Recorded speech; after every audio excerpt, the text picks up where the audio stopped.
So this is what went down yesterday with the data center and everything that was going on behind it. I was watching the live feed, and it was at the rodeo fairgrounds. It looked like there was thousands of people there, a lot of people to voice their opinion against the data center. And there were three board members from the county there that were to vote on it. And so what was on the table at that time was they were voting to put the land in the hands of the state. Under like a bilateral contract agreement with them, but it made it so the state had more control over that land than Box Elder. The issue with that is that it makes it easier for this data center to get through the red tape and don't have to go through these types of hearings with the county when the state is involved. So Box Elder was just like, oh, well, we'll just give it to the state. And that's what they approved and voted on.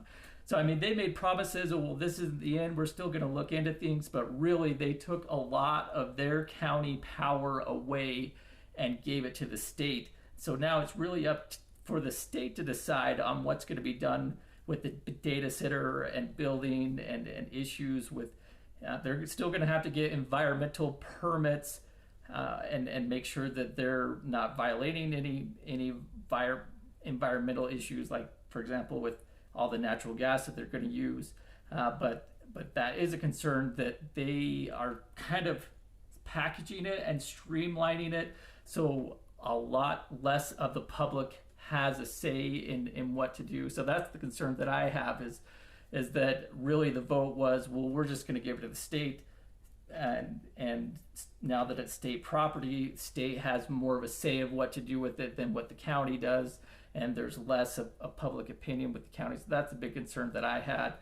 There's a lot of people, I mean, essentially what happened, there was an attorney, the county said, oh, well, we hired this attorney to help us give an informed opinion. And the attorney just gave like 2-minute spiel just saying like, well, it'll raise tax revenue, and everyone freaked out about how that was the basis for tax revenue in approving it.